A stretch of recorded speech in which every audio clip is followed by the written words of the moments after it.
Please. Man, it's a lot of work. I'll tell you. Whew. Wearing me out. Well, I didn't realize we were going to start with calisthenics. Yeah, no, seriously. And I had a massage therapy yesterday, so I'm really freaking sore. That was not the greatest move I've ever made in my life. Freaking Canadians always get me to do crazy things. That does. I heard Obamacare covers happy endings. Is that true? Ask the Secret Service. Hey, I can go toe to toe with any Fed. All right, let's get this. Got to tweet this. Yeah. Come on. And boom. No yawning. Yeah. Which time zone are you in anyway? You're in Ontario, right? Yep. Same as Michigan. Yep. Okay, I had TweetDeck up just a second ago. What happened to the bastard? There it is. We are live with. Now, does Canada observe the daylight savings program there? Or yes, unfortunately we do. Okay. Yeah. Colossal waste. Yeah. Oh yeah. It's nice if you're a golfer like me in Michigan because you can play till 10 o'clock at night. Yeah. I hate, like at work we have to do everything by Eastern Standard Time, so you're always, when you do any logging or anything, you're always subtracting an hour, and then I wrote it down. You don't change time at work? No, we always stick with Eastern Standard Time. Oh. Huh. That sucks. Well, I do work in the nuclear industry. It's not some chip truck here, right? We always changed ours. I always said we should just all go to Zulu time. Yeah, Greenwich that Mean, makes sense. straight up. I want metric time. That is, I think. That's what time is it? It's 100. I think that's called. That's what they use in Newfoundland. No, Newfoundland is they're the retarded half-hour difference. Oh, that's right. Oh yeah. No sense. Because they're all Newfies, and they can't be like anybody else on Earth. Let's not go a whole hour. That's just. You know what? This is going to be a whole show about Canadians bashing other Canadians. This is fantastic. Let's go. All right, let's get this show underway. All right. I can only imagine what Canadian on Canadian violence looks like. It's two people not holding the door for each other. Save the gold for the show. Save the gold for the show. Grumpy Old Men After Dark, episode 70 begins in 3, 2, 1. And we got a special opening today for our friend.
Welcome to Grumpy Old Men After Dark. In our theme of just having every random entrance song we can have in the last about 6 weeks, we had a special mashup by DJ Robot Spider. That's right. Did it off the cuff a couple of times. You may have seen him in places like Vienna, Austria, Ibiza, Yep. and Burning Man. Yep, and Moose Jaw. And Moose Jaw. And they did ask me not to come back though, so. The big news this week, we don't have any Valentines with us this week again, but there are 2 baby girls. There are 2 healthy baby girls. Everyone's healthy and happy? Are home. They look very happy, very well fed. So They were taking another week off. They could take as long as they want off. It's not that's not we don't want them here. But gives us an opportunity to bring in some guests. And this week, longtime friend of the show, haven't had him on enough. We have Mr. Jeff Bronco Sire. Jeff, how are you from north of the border there? Just dandy. I especially like the intro music there. It's the best music I've heard since I heard Celine Dion sing on Canada Day, you know,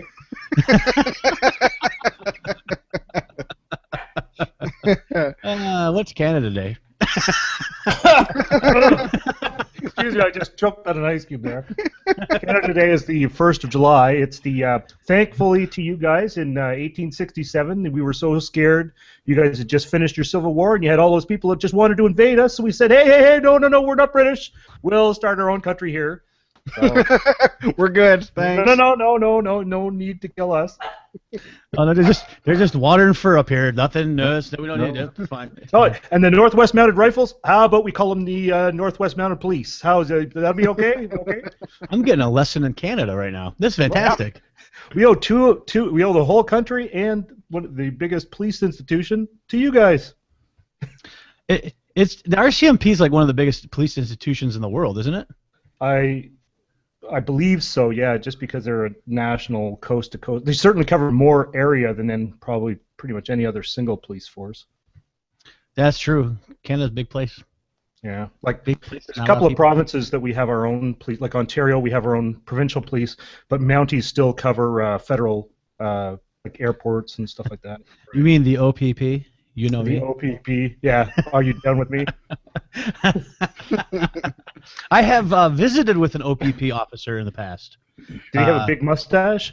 Oh, yeah. Yeah, of course. And I potentially maybe had a radar detector. Oh, did you? Yeah, well, he kind of crushed it under his heel in front of me. Oh. Yeah, it wasn't. Really? Yeah. Oh, yeah. Yep. Just count your lucky stars that you're from south of the border, because if it was me, he'd give me a great big fat ticket. Oh, I got a ticket too. Oh, good. Oh, good. Excellent. I paid a couple $100 to the province of Ontario because I like to fish there. I wanted to be let back in the country. Speaking of tickets, I'll give the general listening audience a little piece of. Look, this will be a public service announcement. My sister is currently living in England, and we went to see her in early June, and I rented a car, and we went out to the Cotswolds. It was all very civilized and all that. I'll give you a little hint. Don't, in your drunken stupor, even cross that little border that is the traffic calming zone in central London. You're supposed to pay like £10. There's no indication of where this stupid frickin' line is, but somehow if you go through it, you get a £65 ticket, which goes to the rental company, which they pay, and then they tack on a £35 administration fee. And if you do that twice, it comes out to about 350 Canadian dollars that you have no idea is coming to you until they say, "Oh yeah, we're taking this off your credit card." Tomorrow. So what, is it like camera based or GPS based or what? Yeah, well, it's like everything else in London is camera based, I believe, but you can't tell where it is because there's friggin' cameras everywhere. So. Wow. Yeah, so I knew my sister lives in central London, but outside the traffic calming area. But when we rented the car, we must have just driven kind of across a corner of it to get out of London, and did the same thing coming back in, and 2 tickets, and. Is that like a restricted area, or someplace you have to go through a certain spot to be able to pay your entrance, like toll? I think they do, like if you live there, you do it with some sort of transponder, so it's linked to your credit card, so you just pay it when you go in. But certainly, if you don't live there, I didn't see anything to indicate, that I was in the wrong area, that I shouldn't be going down a certain street or anything. So. Well, having solved all the other crime, I guess it's okay that London puts those things in place. Yeah. No, they remember, all those cameras don't actually solve crime. They just enable them to catch people after the people have been murdered and stabbed. Right. That's right. That's right. They should have set watchdogs in London. I mean, that would have been the perfect setting for it, because you're exactly right. Yeah. When I heard about watchdogs, I was actually surprised that it wasn't about London, because it just seems such a perfect fit. But yeah, but I guess it's Chicago. Chicago is good. So other than breaking the law internationally, sir, or excuse me, it's kind of international for you because you're still under the Commonwealth, right? The Queen is still, you're just paying homage to the Queen when you pay your ticket. It is a different country. No, it confuses me. You're still on that gate out in front of the palace. I'm not sure how that works. Well, like you guys are in the United Nations with us, but doesn't mean we're the same country or anything. So right. Just because we're in a loose affinity with this country that spawned us doesn't mean that I bow and scrape to anybody over there. Just because we allow you guys to maintain the upper territories for us until we're ready to take them over. Come on, until we need the space. Until we need the space. That's right. Yeah, we're not. Don't look at any of that oil in Alberta. There's nothing to see there. Just move along. That's funny. I saw a thing on FARC, I think it was, and it was Americans trying to name all the provinces in Canada. It was shameful. Yeah. It was shameful. We had a show up here about 10 years ago called Talking to Americans, and to some extent, it's the mouse making fun of the elephant, right? And Sure. Really, what's the elephant care about the mouse? But they would say, do you think that that Canada should keep their navy in American ports, seeing as they don't have any access to any oceans? And these Americans are like, oh yeah, that's a great. We should just bring them down here. That's fine. And I mean, you could give most Americans multiple choice, and they wouldn't be able to get that. But a misleading question like that, that sort of tells them, they absolutely will. Well, all we're trying to do is be nice, right? Oh yeah, sure, come on down, no problem. I saw an interview with the guy who hosted the show, and they asked him about the strangest thing. And they went to Mount Rushmore, and they just started interviewing people. And they said a Canadian company has bought the mining rights to Mount Rushmore, and they found uranium there. And they said, should we drill in through the back of the head, or should we go up through the nose? And all these people were saying, you don't want to disfigure it, so you could go back through the head. And he said the craziest thing was, not one person said, "Hey, this is a national monument. You can't mine here." Everybody, he said, every American that they talked to was like, "Well, I guess if there's uranium in there, we got to get it out." That's right. God bless uranium. We're kind of like the Labrador Retriever who's gotten a scent of a bone in the backyard somewhere. We can't possibly leave anything buried. We got to dig it all up. Let's get it. So what have you been up to, sir? What keeps you busy these days, other than, of course, work? We don't like talking about work. No, work's terrible. I just got back from Nerdtacular. I was out there again. Oh, nice. How was it? So, it was fantastic. Like every year that I go, I just think, it can't be any better next year, and then they just top themselves the next year. Like I couldn't say enough good stuff about it.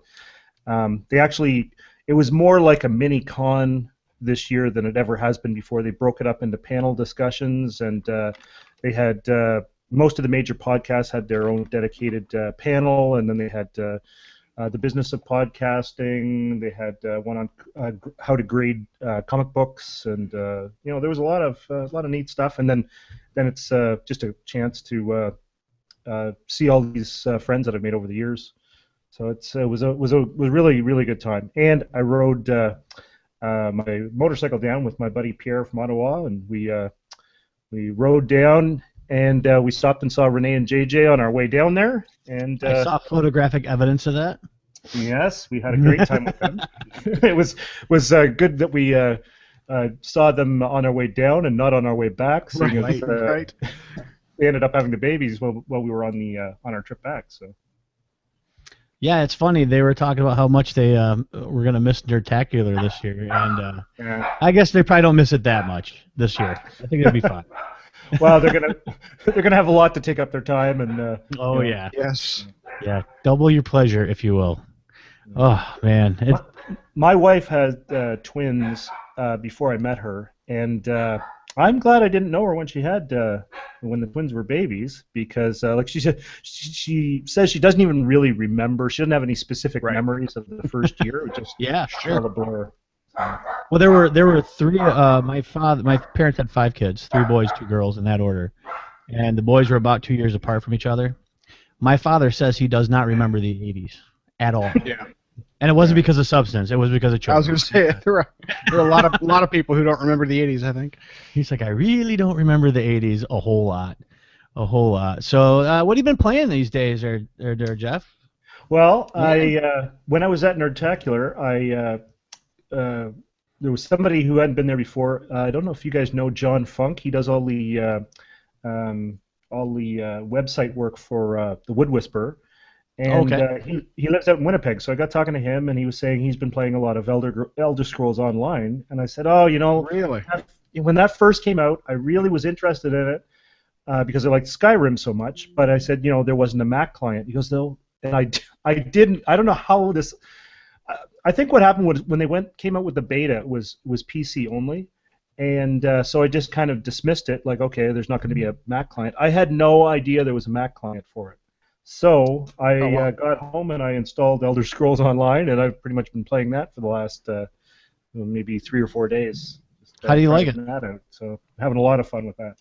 Yeah, because I played the beta, I wasn't too excited, but it's a beta. So I'm glad to hear. I heard they're doing a lot of revamp work on it too, specifically around the end game. I am not at the end game. I'm level 5. I'm level 8. Yeah. I haven't even seen screenshots or sought out anything about it. Does it feel like Oblivion or like Skyrim? The first one the only game I've played was Skyrim from that series. I hadn't played any of the other ones, and it feels exactly like Skyrim. Very, very similar. The mechanics for leveling are a little bit different. Like you actually pick a class. You don't just. It's not as wide open as Skyrim was. Okay. But within the class, you really can do pretty much whatever you want. And so, like, even if you pick like a fighter class, they've left the mechanics in there, so you could just become pretty much a sorcerer, a magic-heavy guy. Like, it would be tough. From what I've seen, it would be tough to go all magic if you pick the fighter archetype. But you could certainly go very, very heavy into magic. So there's an awful lot of breadth. Because in Skyrim, you could have been a completely plate-wearing magic user, right?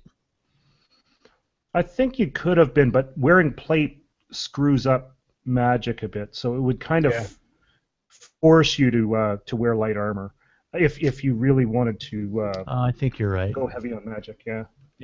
Yeah. So speaking of betas, Rob, the Destiny beta starts this week. Really? And what I'm thinking about doing, it starts for the that's craziness, right? The beta is PS4 starts the 17th, which is 2 days from now. Xbox One starts and 360 starts on July 23rd. So next week. I am thinking about pre-ordering it. And you get 3 extra beta codes with it. On Xbox One? Yep. So if you pre-order it, I think what I read was that you. We're gonna play it on PC, weren't we? It does, and that's not for PC. Destiny's not for PC. Really? What are we talking about playing on PC? Borderlands, the new Borderlands. I thought there's something else. All right. Anyway, yeah. No, it's Destiny. Are you interested? Absolutely. Okay. I will make it happen. At some point. Not right now. I'm not gonna we're not gonna do a blow by blow me buying Destiny. So Jeff, you have any of the next generation consoles? Speak of that? No, I don't. We're kind of in. That dog's gonna get killed. we have a long history of dog beating on this show, so it's fine. Well, we're kind of at the point now where our kids are in the process of leaving home. So we're, once the people have moved out of the basement, we're going to be redoing the basement. So we're kind of in flux right now as to where I would set up a console. I moved the PS3 up to our bedroom, and that didn't go over very well. So right now I'm not even using the PS3. So the plan is that once our house is just down to my wife and I, that we're going to redo the basement, and I'll have a gaming system down there, but that's probably a year down the road. but I'm not a big console gamer in the first place. I was like I probably put about 1,000 hours into Borderlands 2, but I'm very sporadic in what I. You and Yeah, everybody else we know. Yes. Uh, Now you made mention earlier about you're tearing the entryway off your house. What's Oh my God, yes. Well, I probably like you, Rob. We had a pretty severe, an unusually severe winter. yes? And going into the winter, we had a couple of cracked stones, and we have like interlocking stones going up to the front door, and we have 3 steps up to the front door. And we had, I think there were 2 stones that were cracked, and at the end of the winter, we had 17 that were cracked. Pile of gravel. And yeah, and those steps more resemble like a rubble pile that you scale when you go up to the front door. Right. So I'm in the process of ripping all that apart, and we're going to be having a friend of ours who's a mason come in and redo it, because I took all those stones, the flat part, I took them out about 4 years ago, and then reset everything, and it was just enough of an experience to know that there's no way I want to do a brand new thing like that myself. Ooh. Yeah, and especially if you haven't done that like for a couple of decades, it's not something you can do and not end up with a pile of rubble when you're done again. Yeah. That's you're lucky to have a mason as a friend, because it's notoriously difficult here, and I'm sure everywhere, to get a mason to do any work. I mean, it's one of those industries where if you call a contractor and they have work for tomorrow, they won't call you back. Yeah. So it's as long as they're busy, you'll never hear from them. Yeah.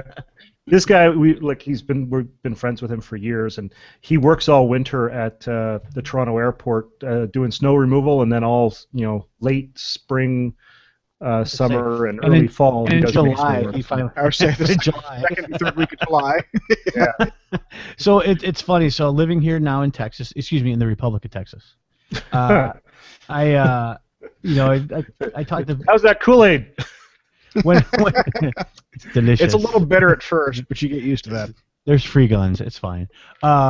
So when I talk about the winter up there, they're always like, "Oh, it's horrible up there normally." And I explain to them what happened this winter. They just get this blank look on their face and go, "Why would anybody want to live there?" And I'm like, "Well, it's nice right now." It's beautiful. Oh, yeah.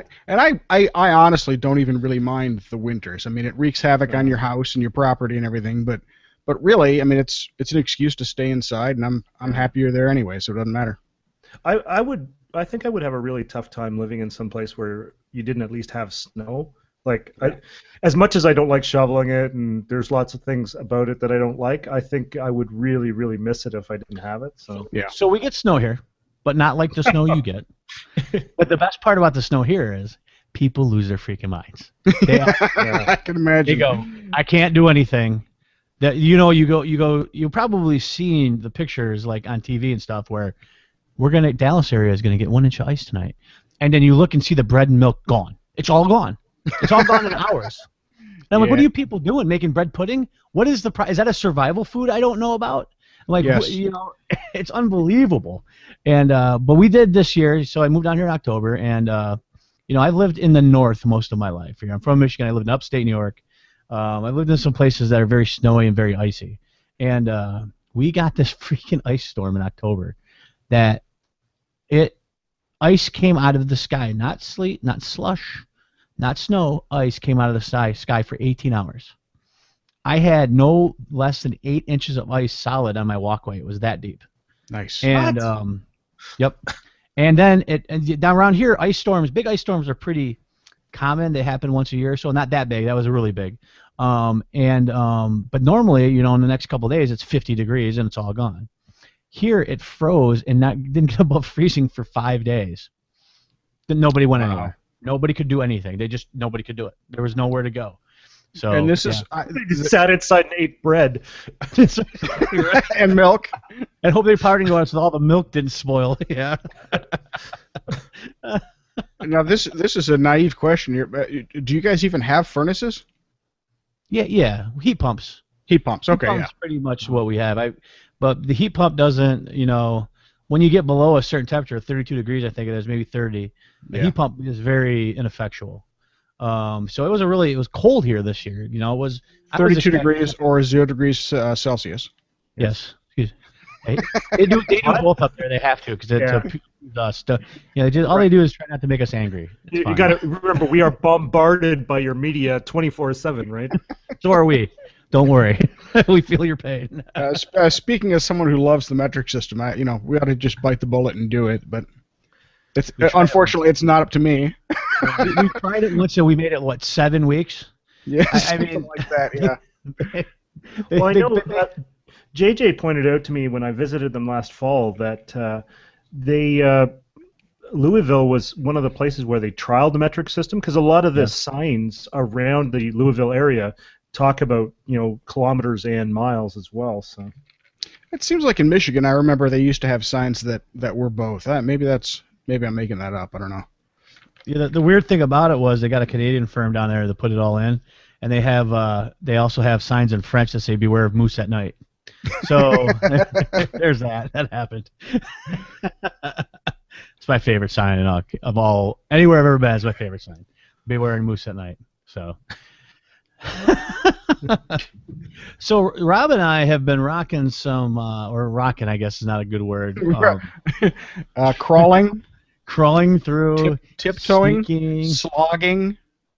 Yeah, right. Pissing off dogs, playing Splinter Cell Blacklist, which again is another unbelievable $5 purchase from the Steam sale. It is well worth the $5. I mean, I'm not being sarcastic. It is a great buy for $5. It would have been a great buy for $15-20. I was under the impression it was a much shorter game than it actually is. It's huge. There seems to be a lot of content. And what year did that come out? Yeah, last year I think. I bought it day and date when it came out. I bought it. Yeah, that was like what 6-8 months ago or something. I mean, it wasn't. It was earlier. No, it was last year. Right. Yeah, it was late last year. Yeah. But that's a good time. I just got into the, what is it called, the ShadowNet, or the like, you hit Y at the menu thing. It's whatever it's kind of called. like the online mission stuff, but those are completely separate missions. Right. Which I thought it was just like beat this level under a certain time or whatever, but it's a whole new storyline. So. Yeah. No, it's Steam sale comes through again. It's another game we won't ever finish probably, but. We keep trying. Sadly, I missed the whole Steam sale. I was on the road on the motorcycle when I saw it go on sale, and I didn't have my Steam app synced with my account, so I didn't get anything. You gotta check. You need a checklist for when you travel, right? Yes. You gotta sync that account and that Steam app. Now what's that? I took all my vacation at once, so I more or less got back from England seeing my sister. I had 2 days, and then I was leaving to go to Salt Lake City. So yeah, nice. So it was pretty hectic. Wow, that's a bit of a world traveler there. Yeah. Yes. How many days ride is that to? I think we took. Well, we had a little bit of an issue in Colorado where I had a sort of a small accident with my bike. We came back in 4 days, and we were going to spend some time riding around in southern Colorado and southern Utah, which ended up just kind of loading my bike on a truck and then driving from Colorado to Salt Lake City, and then getting my bike fixed in Salt Lake City. But let's see, I think it took us about 5 days to get down there because we were just, taking our time. So nice. It's a nice ride. Yeah, it was a great ride back. So. Let's see. I got, before we forget, while we're here in the middle of the show, one of our listeners reached out to me today. His name is Slayer X, but his name is Sean Smith. He is from Scotland. He's a Scottish listener. Yeah, which is my Sean Smith. That's a real Marvel name, like Peter Parker. Or that is. Yeah, get the alliteration and everything. Yeah. He's probably a superhero. And Tony Stark, right? Right? Am I right? No. Yeah. No.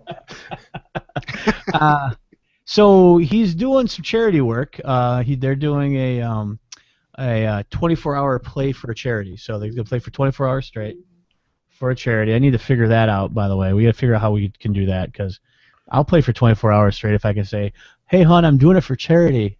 That's How are the right. kids, right? But here's the page, and we'll put it up on the site. The page for watching him is I won't do the old man thing of the https / justgiving.com/Shawn-Smith, and then Shawn, SHAUN, SHAWN.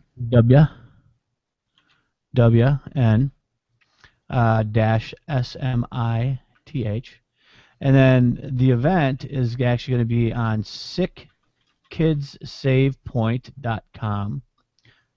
That's all one word. Of course, /about, and that's going to be there. He's looking for folks to take part in it as well. And then the charity details are at EdinburghSickKids.org.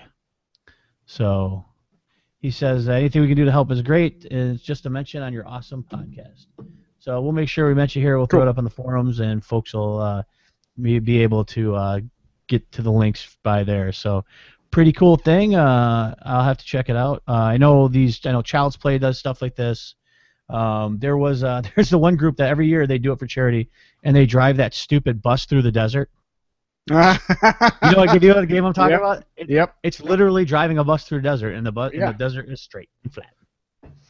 What is that game called? Is that like European Trucker or something? Or No. This is an old 8-bitter. Oh wow! Be careful. European Trucker is serious business here on gaming on Grumpy Old Man After Dark, Mister. Well, I know JJ likes it. Yes, Yep. exactly. I got into this conversation with somebody at Nerdtacular. Was that I've never been interested in The Sims. Like, dude, like if I why would I clean up my sim house when I'm living in squalor already? Like I do, clean up my own. Like, why do I want to go and do something in a game? This is what I'm doing in my real life. And I don't want to do in real life, right? Yeah. The only one I thought was always cool, and actually there's some news on this recently. Microsoft licensed somebody to do Flight Simulator again. Oh wow! I wondered why that dropped off the way it did. I have no idea, but it's been a while, right? It has been a long time. I could take a wild guess. I think it might have had to do with 2001. Right. Oh yeah. You know what? That's funny you bring that up, because that version of Flight Simulator came out actually had the Twin Towers taken out of it. They stopped. I think I was like halfway through the version or something like that. They edited them out so people couldn't do that again. But yeah, you're exactly right. Well, in the absence of Microsoft's Flight Simulator, a couple of others have sprung up to take its place, and there are some real contenders out there now with X-Plane and Real Flight and some others, and you're seeing a lot of them on the iPad now too. Really? For anybody who's a flight sim fan. Do you have are you a flight sim fan, Rob? Yeah. You have the sticks and the. I don't have the whole sticks and the pedals and everything. No, I've got a 3-axis joystick, but that's it. So do I.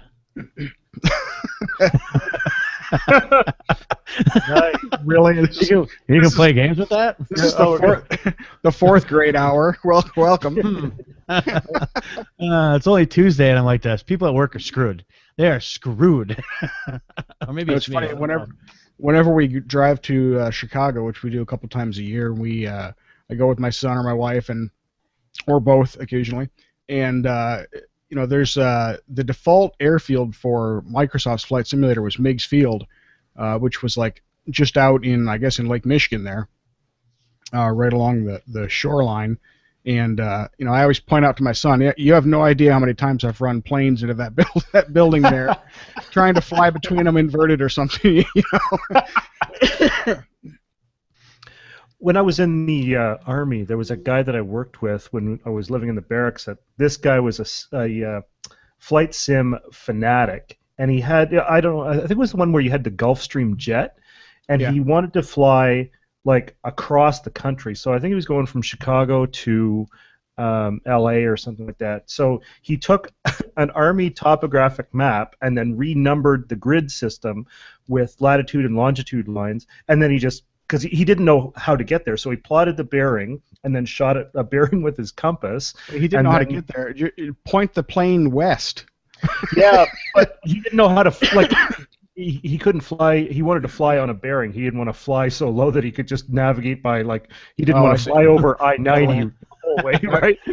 Now, was he stopping for fuel or anything in between? Or no, I don't. The Gulfstream can probably make it. I think that was one of the things he wanted to do in a straight shot, and the thing was, he did it 2 or 3 times, and he kept missing.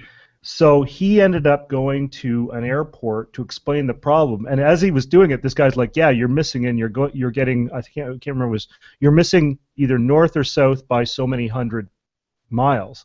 And he's like, "Yeah," and he goes, "Because the grid system you're using isn't curved, because on a small map you don't have to curve." And he said, so because he had come to me and he said, "You know how to do trigonometry?" I'm like, "Well, it's been a while." And he said, "Yeah, because this guy gave him an equation how to figure it out, but he needed trig." That's what Excel is for. Yeah, well, at least now, but you know. Yeah. Did you just use trigonometry in your everyday life? That's amazing. Yeah. Well, and I'm an engineer. It was a long time ago, so that was probably 1997, and that's the last time I've needed it. That's not that long ago. Remember, this is Grumpy Old Men After Dark. Yeah, and that happened at some point. It's fine. It's funny when I in the short amount of time that I've dabbled in trying to learn game programming, which is effectively impossible by yourself. I mean, you know. You need to be an excellent programmer. You need to have graphics work. You need to know sound Rob, work. Where's that indie spirit? Yeah, right. I believe me. The spirit is willing. The intellectual capacity is weak. But so but you get into it. You do the tutorials and you go through and okay, I understand how stuff works. And then the minute you get into any sort of 3D graphics, it's all trig. You bullet drop in bouncing off angles and stuff, and it is everything in its trig because it's all triangles, and that's not something I excelled in school, but they must. So is that the whole point of an engine, is to take the trig out of development? Yeah, exactly. Yeah. Exactly. I mean, right. really, engines are basically are so you don't need to know math anymore. So, yeah, it's not that you don't need to know it. It's just it makes it so much more efficient. I mean, you don't have to track every single object that's falling on your own and calculate its bounds and everything else. You just leave that all to the engine. Well, engines are in a way almost like prefab houses, right? They're just big chunks that you're kind of glomming together, and then you're writing your game over top of that, right? Right. Yeah, it gives you the parameters. It gives you the. Your physics system is in there, and your object tracking is in there, and your collisions are in there, and it takes care of it. You just worry about what goes into it, and it worries about where things go and what's important. Right. So I got a little question for you guys. A couple of questions. First is, everybody's here. I know Rob has. Jeff, have you played Mass Effect? No, I have not. Oh, that's no good then. No, I'm going to be shamed. No, I know you. Spoilers don't bother me if that's what you're going to talk about, the story. No, it wasn't about spoilers, because they just came out. BioWare just came out with a thing, and they said, "We want your feedback to make it the game better." And I was going to ask each one of you, what's your one thing you would want Mass Effect 4 that would make Mass Effect better? Well, I can give you one for me. Yep. A good jumping on point. Because that's a good point. Yeah, that's what kept me out of the third one. Was like everybody's talking about how great it was, and I'm like, yeah, but people I'd ask, like, do I need to go and play the other ones? Well, yeah, if you want to bring characters over, you should go back and play the other two. Like, no. Well, they give you I think they give you a pretty good jumping on point in 3. I mean, you don't get a lot of the backstory, but you get at the beginning of the game, you're sitting in a shuttle, and they sort of like ask you, quote unquote, what you remember about the prior events. And so you can kind of go through and pick. You have some decision making to do about how your character developed. Yeah, that, and I would say also the first two are very focused on one element of these stories, where 3 is kind of like a big kind of grand it all type of kind of story. comes together. Yeah. Right. But honestly, the one thing I would have them put back in the game is the one thing they took out. That when they you did are the two. only one who loves. I am the only one Let's who be loved clear, it. you're the only person who loves this. No, I freely admit that, so I know they won't put it back in. But the not really random, but the fact that you could land on almost any planet and just drive around in that, what was it, the shark or the barracuda or whatever that thing was called, The orca. something like that, yeah. And the dolphin. you could, and then they had sort of generated encounters that you would have where you'd run across bases or stuff that you could explore or fight guys, and Yep. so it was fun for just. Well, that piece was okay. It was the fact that that's also how you freaking mine for resources. Right. And, I don't want to. Really was 200 hours at the work. What's that?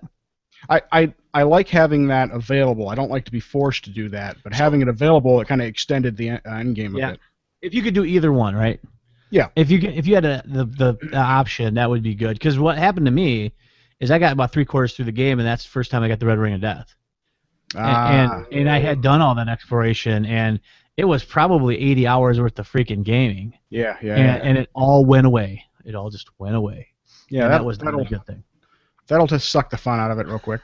I would say the first thing you start out with is a reimagining of the ending of freaking 3. You figure out how to Days of Future Past at Mass Effect 3. That's what you figure out how to do. Undo your sins, sir. Undo your sins. Now, do you hate it? Do you hate the ending as much as he does, Rob? Honestly, I think they built it up so much. I don't think they could. I can't envision an ending that would have made sense to me, frankly. The problem was it was so nonsensical. It had nothing to do with anything. There was no allusion to it. It was just if it was this big overarching like thread of that hard sci-fi that was there, right? Because that was like crazy, like Zardoz sci-fi. Right. Oh, good call. You know, and you're bringing out the big guns. Yeah, I always think of freaking. Oh God, the pictures of Sean Connery in the knee-high boots. The freaking loincloth makes you shudder. The giant floating head that barfs guns. I can't. That's the best part. So if there was that thread in the game, that there was some discussion that this entity existed, and there was. Yeah. But there wasn't. It was just out of nowhere, and it made no sense. Yeah, it was. It was. I think they built it up, and they really had nowhere to go because it was already this massive galaxy-wide conspiracy, right? And there was, the only way they could come up with an overlord or something higher power was they went Ghost Child, and it didn't make sense. It didn't really anger me. It just didn't make a whole lot of sense. Well, it was even worse. It was Ghost Child who represented the universe. Right. You know what I mean? Wasn't it there?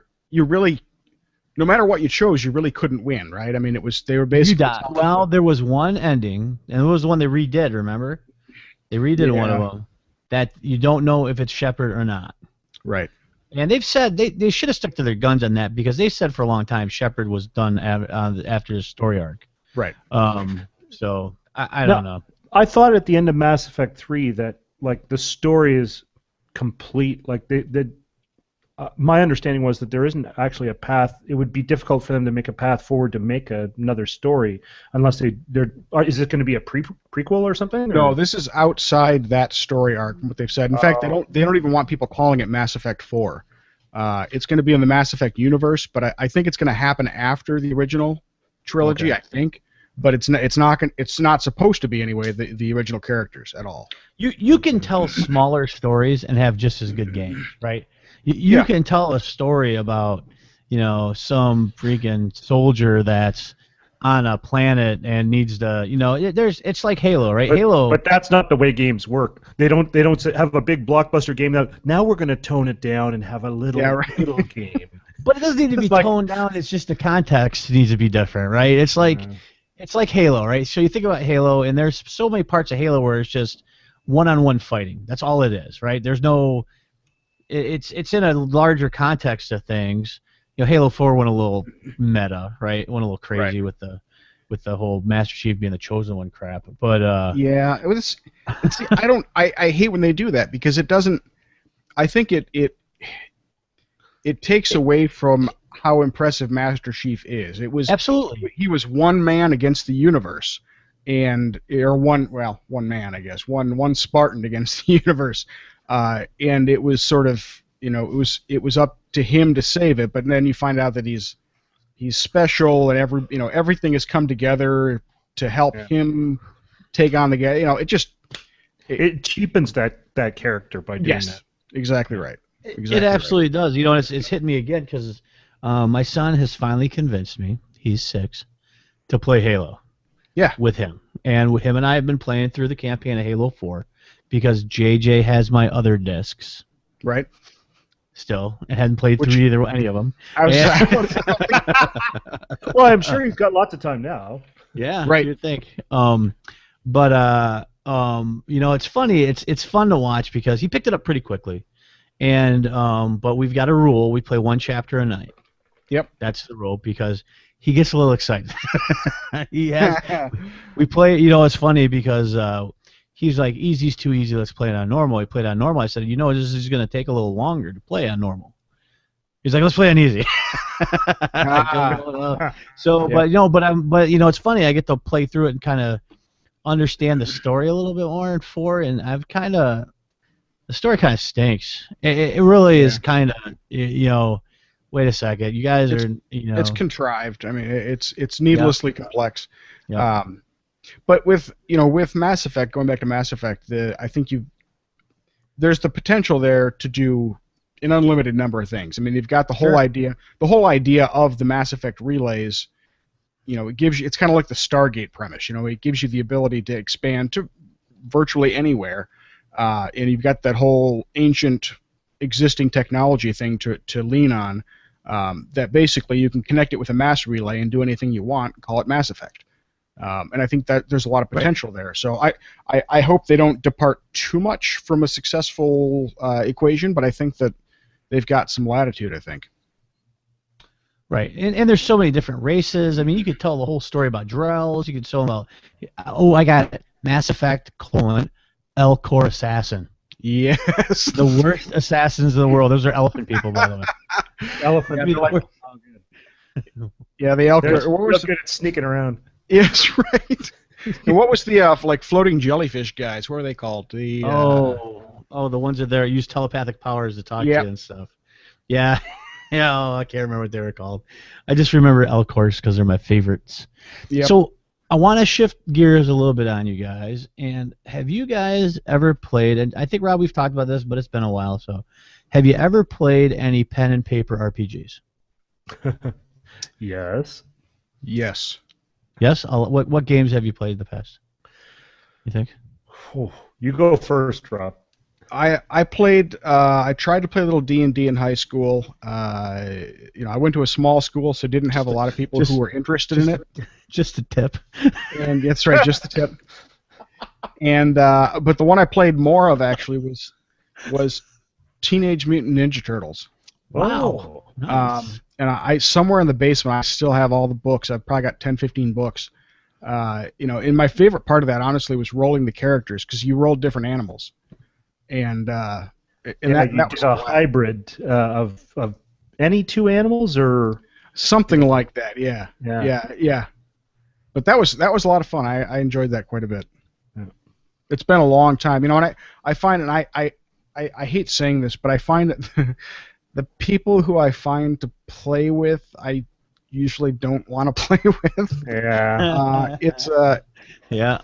And it's also a tough group of people generally they tend to be established groups, let's say that. So it's hard to sort of insert yourself into that process without feeling like an outsider the entire time. And so I've never really found a group that I felt like I wanted to be part of for a long time. So Jeff, what about you? In high school, I played D&D through 4 years of high school every lunch hour. Nice. And so that was like we'd do 1 campaign a year, and so then in the new school year we'd start again. And then once Was I got that into old school college, AD&D? Was that AD&D? that was old school AD&D. Yeah. Oh, So, nice. Yeah, no, it was funny because I didn't play D&D again for years and years, and then it was like, well, what do you need these figures for? I'm like, and I think it's really funny because you talk to those guys like, how the hell could you play D&D without figures? I'm like, Yeah. just looking back, like, oh yeah, it didn't Same really way you make a play lot of chess sense. with your mind. Yeah. I think. So when I got into college, I played Twilight 2000. I did play some Teenage Mutant Ninja Turtles. There was I played Shadowrun. Probably at least half a dozen other games. And then about 7 or 8 years ago, I got into a group that was playing Pathfinder. I played that for about 3 or 4 years. And then I just got into a group that was playing D&D a couple years ago, 4th edition. 4E, yeah. Oh, nice. And then we've just switched over, and I'm DMing a Pathfinder game with that same D&D group. Oh, nice. Outstanding. So, well, Oh, I glad you're... What's that? Go ahead, Rob. So I also played a lot of BattleTech and MechWarrior. Oh, I did not like those. No. Not at all. Wow. That was always. a reaction. I played that a bit, and it always came down to like, oh, I see you. We just blast away at each other until one guy either is out of ammo or blows up. So Yeah, I think the trick was to have enough people on the field to make it interesting. But you almost needed to have 3 or more teams or interests on the board because you're right. With two people or 2 teams, it was just a slugfest. Which oddly enough is just like the MechWarrior video games. Yeah. Well, my guess in those games, are, at least MechWarrior, there's not a whole lot of RP, right? It's mostly a skirmish type of game. Yeah. So the reason why I ask is I have shamefully not played near enough in my life. I played, when we were kids, my buddy, we liked the idea of it, but there's only me and him ever, right? And one person's campaigns suck because no monsters are actually developed for one person. So it would be me, and we played. There was one sci-fi one that I played, and I would die. And then we had a Marvel one, the Marvel RPG back in the day RPG, which was cool, and I think we probably created 787,000 characters. But I love rolling characters. Yeah, I never got a game. But so Jeff, you're probably aware. So Wizards of the Coast, this week D&D Next launches, I think. Yes. Which is which I want to call 5e, 5th edition, but it's D&D Next. And one of the things they did, which I thought was crazy but cool, they online released this PDF called Basic D&D. It's a 110-page rule guide. So it gives you, it's got 4 or 5 classes, I think and some races to play combinations with. But as long as you get some dice, you can play a whole game, a D&D, just with that PDF. Yeah. It costs you no money to do it. So you don't need to go get the Monster Manual or the DM guide or the Player's Companion. I don't know if you've heard about this, but there are these things out there called drugs, and a lot of times they give away the first stuff for free. And when you're hooked, then they start charging you. And I think once you get into buying those rule books, like they're not cheap. No. Well, so it's funny you say that. So the one thing I did have, for some reason, I had a Monster Manual, right, from AD&D Monster Manual. It's still in my parents' house. It's original. It's like first printing AD&D Monster Manual. It is freaking awesome. I do just sit around and read that crap for hours and hours and hours, just looking at how in the heck would you ever get to this place. So I'm considering running a game with my family. My 7-year-old son, my 11-year-old daughter, and my wife, who's never played a pen and paper game in her life. How do you think that's gonna go?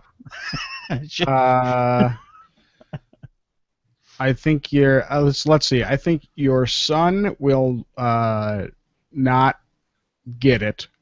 I think your daughter will roll her eyes, and I think your wife will question its importance and walk out. Wow. I don't think. I think the. Now, is this whole thing your idea, or has your son said this and your wife said, "Yeah, that sounds interesting"? My son has no idea. My daughter doesn't know what it is, and my wife knows. This idea is doomed for failure. Ah, that's fantastic. I love those ideas. So was Gad and Gomad, so there you go. Yeah. We're still doing it. Yeah, it's funny. I'm sure you guys are way better than me, but like I have a poor track record of things that I think that my wife will like, and like my wife is great. She tells me like, okay, here's the list. This is what get me 3 of these things for Christmas, and like 3 of these 5 things or whatever. Oh, perfect. Because when I go out and say, hey, you've talked about this off and on, and I bought it for you, that never goes over well. So yeah, to give you an example of being in, I'm on the same boat with you there, but my wife has, I think, 2 purses that I bought her in past Christmases, which she says she likes, and they still have tags on them, and they're still in the closet. So I'm even better. So, Jeff, what you do, we basically tell each other what we want, right? That's been going on for years now.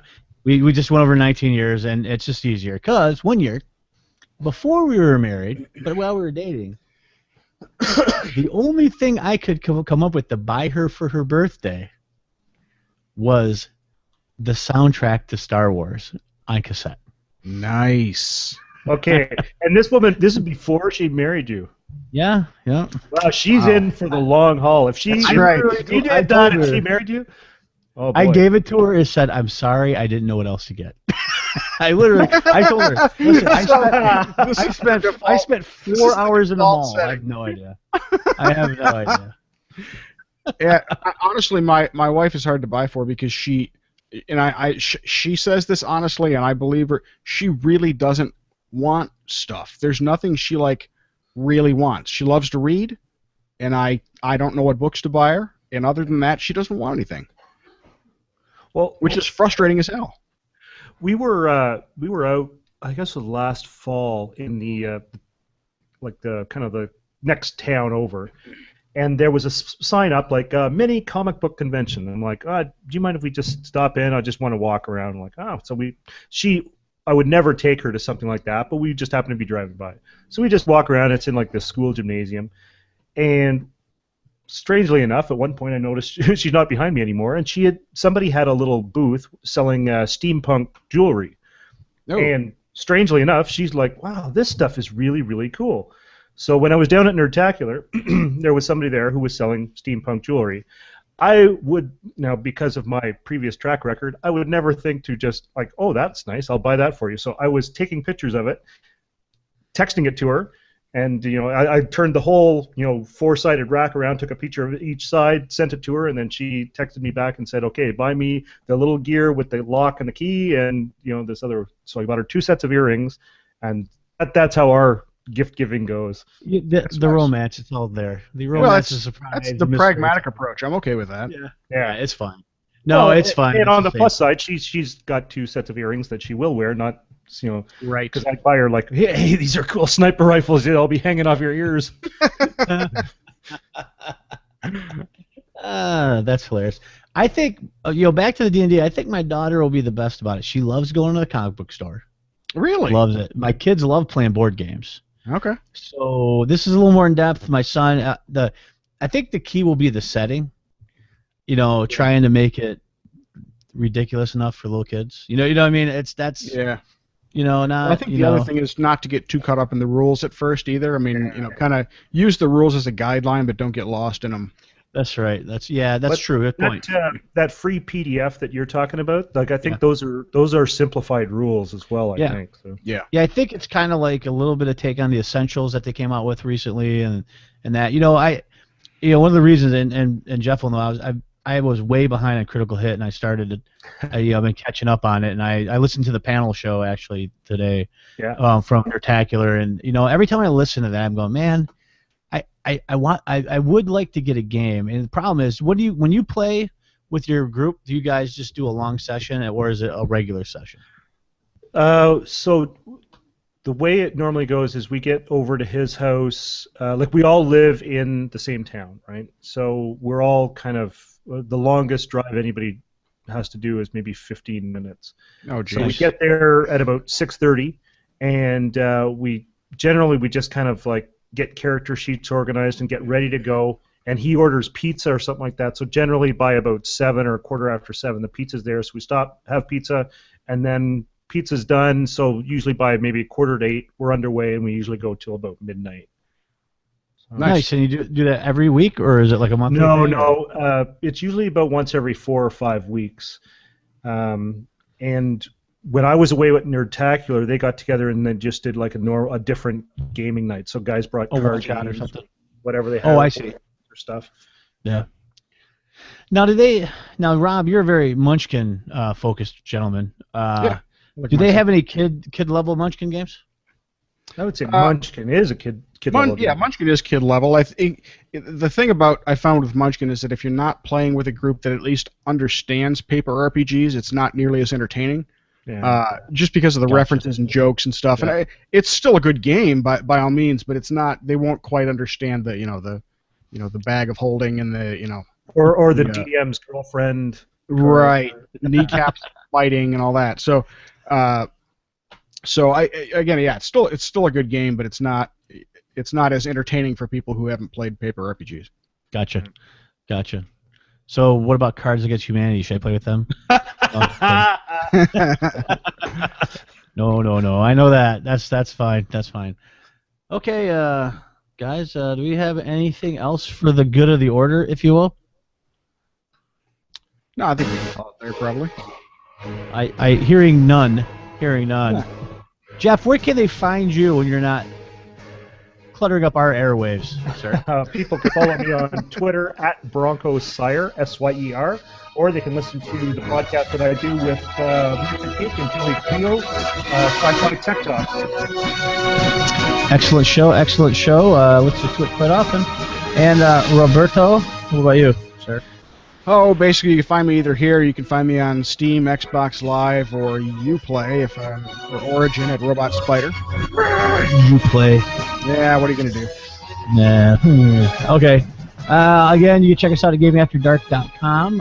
You can also check out the show at GoMad Show on Twitter, or at Gaming After Dark, or at Game After Dark.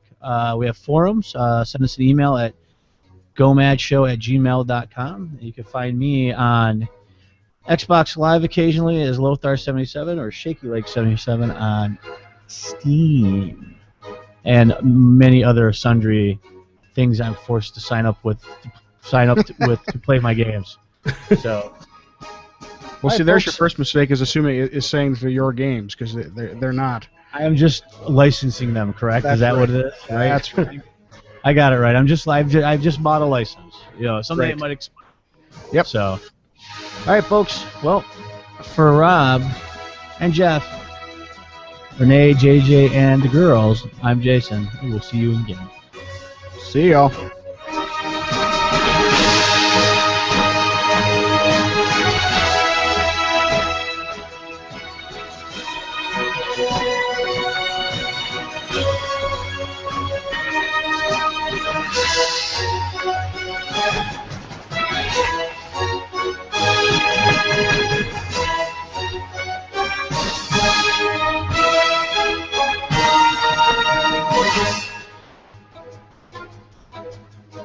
And we're out. One of these days, the Castle Crasher guys are going to figure out I've been using that and cease and desist. I'm going to pull every show off the freaking internet. It'll be fine. We ought to get see if we can come up with a paper RPG we can play through Google. Oh, I mean, you can play D&D through fun. Google. Yeah. Yeah. I mean. Well, the Critical Hit guys have 2 people that Skype in for every show. Okay. Now, do you have a separate camera set up for dice rolls, or is the honor system in play? It's the honor system. They have a camera set up on the map so that the people that are Skyping in can see where their characters are in combat. Right. So yeah, I think Rob, you'd be surprised if you listen that Critical Hit show. You'd be like, how entertaining can listen to a bunch of people playing a D&D be? It's fantastic. Oh, I'm it's sure. really done well. The personalities are part of it, obviously. Yeah, right. But the other thing is the guy who runs the game, Rodrigo Lopez, unbelievable GM. He's really unbelievable. Yeah, that's the key too, is to have a decent GM. But also, everybody there is cognizant of the fact that they're making a show, so they're very not visually oriented, but they're very flowery in the way that they're talking. They're very descriptive, right? Right. So Yep. they do a really good job of that. Nice. Right, and I think the GM really he emphasizes role play a lot. Like D&D Yeah. isn't his favorite system. He's a big system of big fan of systems that encourage more role playing. But that's the thing that I think makes it really interesting. It's not just combat, loot, combat. There's a lot of interaction, and there's whole shows that go for an hour and a half, 2 hours that are just RP. Yeah. And it's funny. They were did you sit on the panel? I was in on that panel, yeah. They get a bunch. What's that? Rodrigo had that part where he said because he's got to try and schedule how much content they're going to do and break it up into Stephen can break it up into shows, and he was saying sometimes I come in with a whole bunch of stuff, and I don't know if you're caught up to this point, and he goes, and sometimes the players spend 2 hours deciding whether or not to jump in a well. He gave them a simple thing to do, and nobody would do it. Well, they were terrified. They were like, "Wow, what do we do?"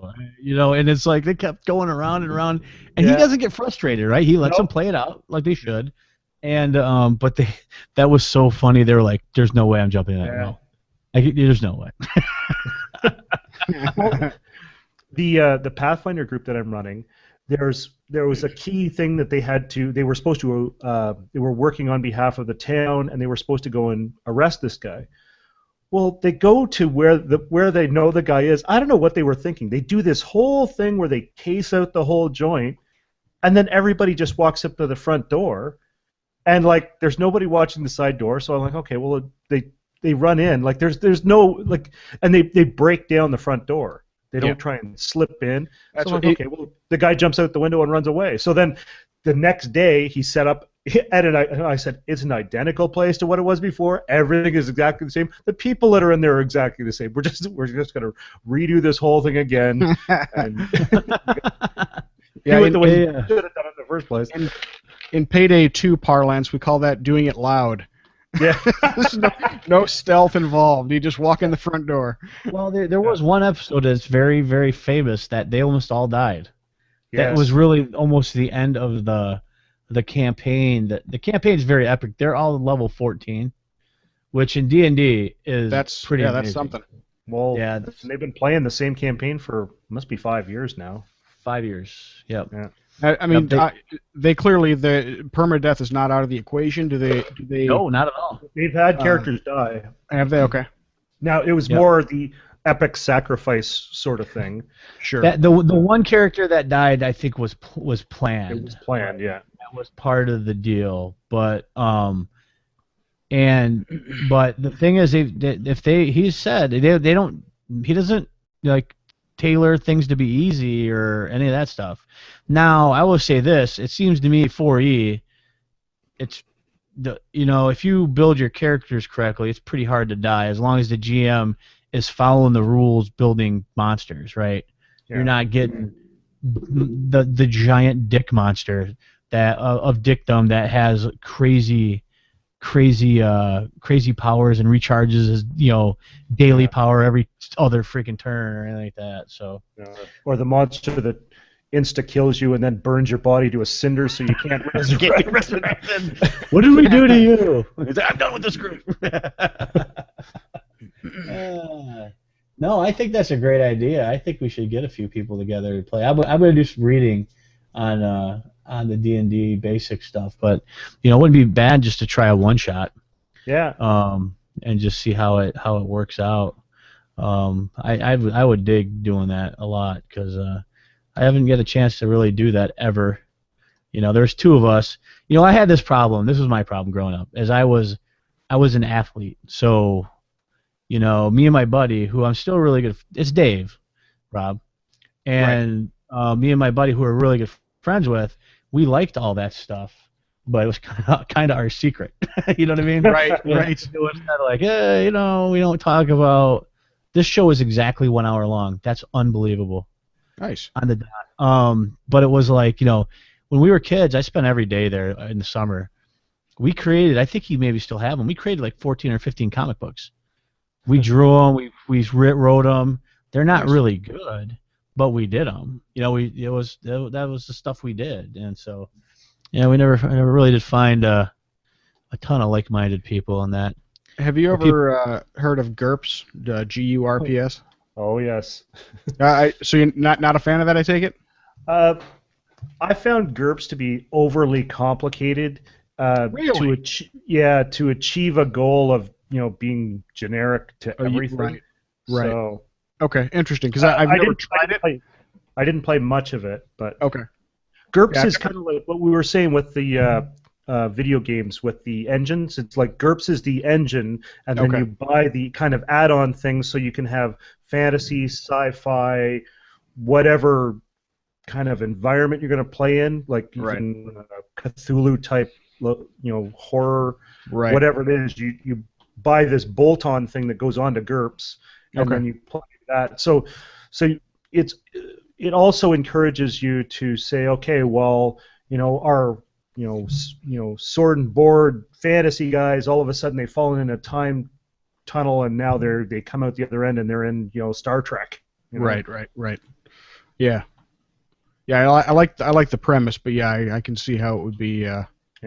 It could become overly complicated. It sounds like one of those games where you can, if you take some time and effort, the DM can skin it any way they want, right? Yeah. Yeah. It totally is. There was another system that I played that I can't remember the name of it, but it was even more. The combat system was exceptionally complicated.